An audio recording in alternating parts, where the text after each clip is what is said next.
Greetings, everybody. It's Jim. I wasn't planning on making a video today, but something came up on impromptu on my social media feed, and it was a question I really gave a lot of thought over the years being in the industry at all and being a gamer. And it's probably a controversial one to a lot of people, but the thing is, I think you have to approach it from a lot of different angles. So let's just go over them. Today, I'm going to quickly go over with you, did Wizards of the Coast make Dungeons & Dragons overall better?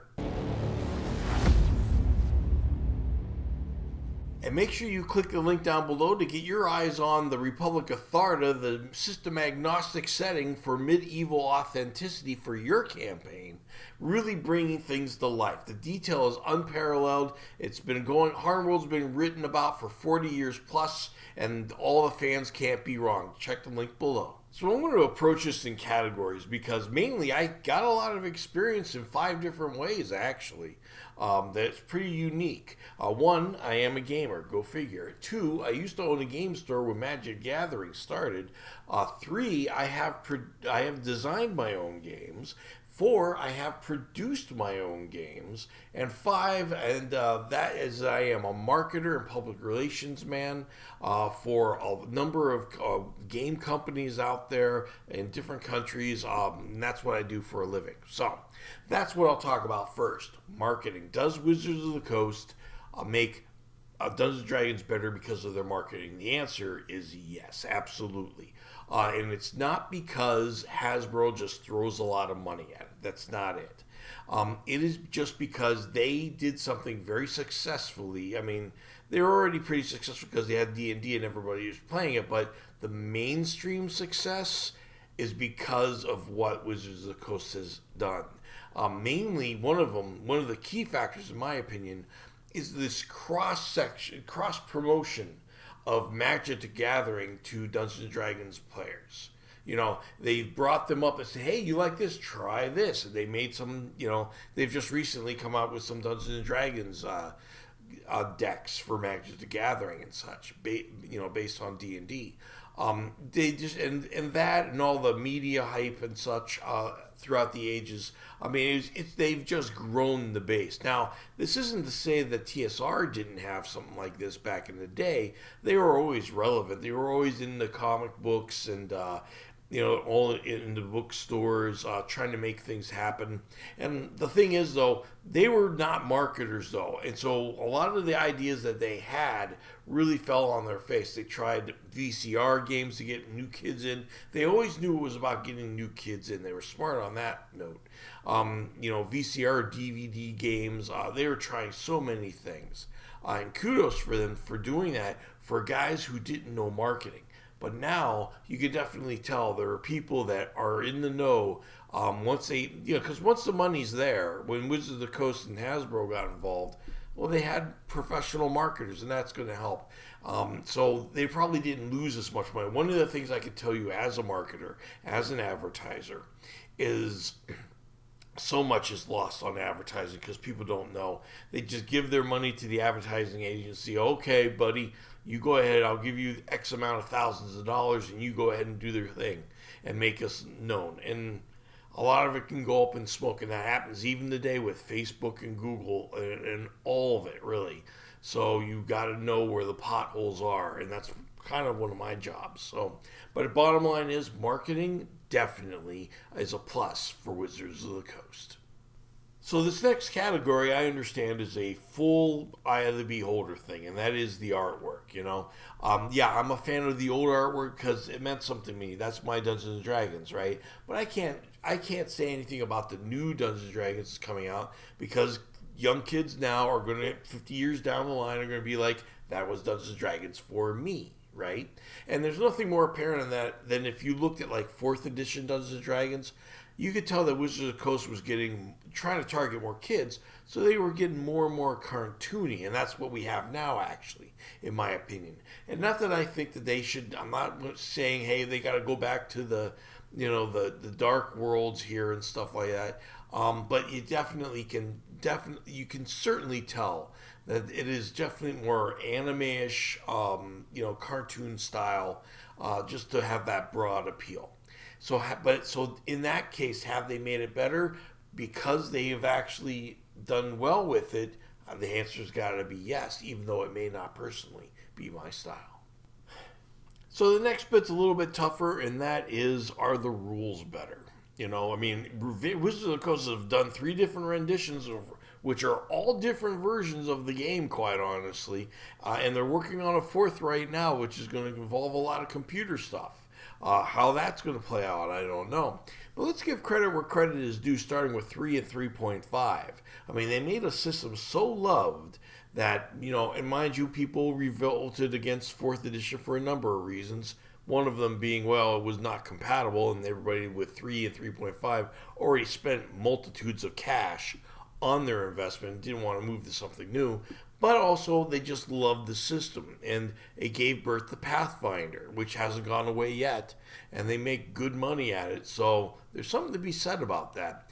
Then 4th edition came out, and that was more of a dud, you know, in a lot of ways, mainly because of the backlash from what I just said, but it was more of a board game, and there was nothing wrong with it. You know, I mean, I had everything for it. I loved it because I love a good tactical game, so I was all in that regard. But it definitely was not the open sandbox kind of playstyle that a lot of game masters liked. Which brings us to 5th edition, which is bringing back what's old is new again with a few little tweaks. So they went back to the 1st edition, 2nd edition sandbox idea, with some new ideas brought in, like Advantage and a few others, which I really applaud. Taking the best of the best they've learned along the way. The question, though, of whether anything's really better than any other, it's going to be harder to do because, quite honestly, like I said, I had everything for 4th edition, and I had fun mainly because I would have fun with my brothers, and we would just play it because we played a lot of Warhammer Quest and a lot of Hero Quest. It was something they absorbed really easy, just playing tactically instead of being freeform. What do you want to do? Give them kind of more concrete rules. I know that's part of the anti-D&D code in a lot of ways, but that's why I think 4th edition worked for me. So, but overall, did D&D make the rules better? Let's consider that they have a game that spawned its own game, and they've come back full circle to the original game and made some improvements on that. I can dare say that they definitely have done some good things for the rule sets, and we'll see what happens with this new D&D 0. So one of the big criticisms I have right now, and this is across the board in geek culture, by the way, is this absolute bludgeon that is being used. Not a scalpel like what an artist would use, but a bludgeon which a really dumb person would use, a really unenlightened person would use to push political ideology. Gaming has always been to the left, as all geek culture has been. That's not a surprise. But it is the mainstream now, and there's just I understand the targeting of it. You know, I mean, just like Magic the Gathering, when that came out, it didn't get attacked politically, but because the money was there, it got attacked by a lot of thieves stealing decks and shifty people, adults taking advantage of young kids in bad trades and stuff like that. When the money's there, bad people come out of the woodwork, right? Well, the same thing is it can be politically when it comes to movements, right? So geek culture has been out and stuff like that, and all of a sudden, I just feel like it's been hijacked. You know, I don't want to see ideology pushed that much on either side of the spectrum. Okay, and it's just too much. It's unpalatable, and it really needs to go. Now, so far, the prospects of whether Wizards of the Coast have done D&D good are good. Okay, over what I've just said. But there is a future aspect here, and that is virtual tabletop that is still yet to be explored, and we can only, guess about. Okay, but I got some marketing chops, and I think I know the direction that they're going to go, as much as everybody's worried about a few things. First off, if Magic the Gathering Arena is any indication of what Dungeons & Dragons is going to look like, it's going to be phenomenal. It's going to be beautiful. The only problems is it's only going to be pretty one-sided. You're going to play with their orcs. You want to play with the 1970s style orcs, or the OGL kind. You might be out of luck, or you might have to buy skins at that point, because one of the things that they've done, they take what I think they're going to use is the Fortnite model. Okay, and Magic the Gathering Arena already does that, where everybody can play. Matter of fact, Magic the Gathering does everything they can. They push cards on you, decks, cards, free packs. You play 5 games a day, you get free packs practically. You know, um, so you don't have to pay to play. Only your impatience would make you buy. So, and the only difference here is I see the players having to pay too. Everybody has to pay to get into D&D, whether you're a game master or a player.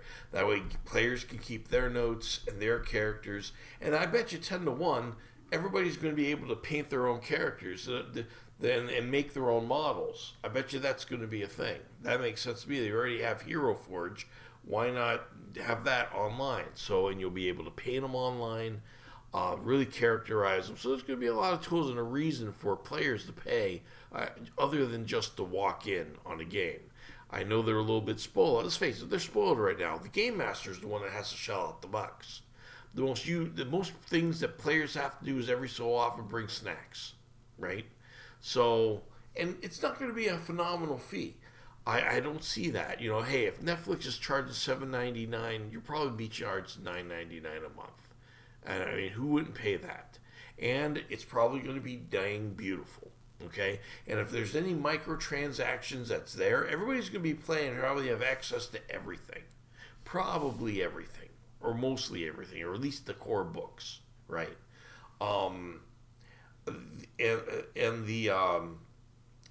But the only thing is then it's going to be the trinkets, the graphical trinkets around your character. Or you want this room as a background. You'll probably have a basic room as a background, but some people will say, I'll pay $10 and I'll have this cool ass room here, And that's not going to be forced. The basic room will probably look just fine and beautiful.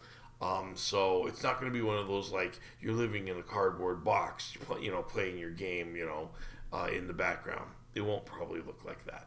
But there's going to be a lot of bells and whistles that you can buy. So I don't see that as a major problem whatsoever. My outlook is good for them. I think that's going to work out. Anyway, guys, those are just my ideas about the whether Wizards of the Coast makes Dungeons and Dragons better. I think overall it has. It's got its hiccups, and I really want to see them go away. But what company doesn't have that? So we'll see in the future, and I'll see you next video.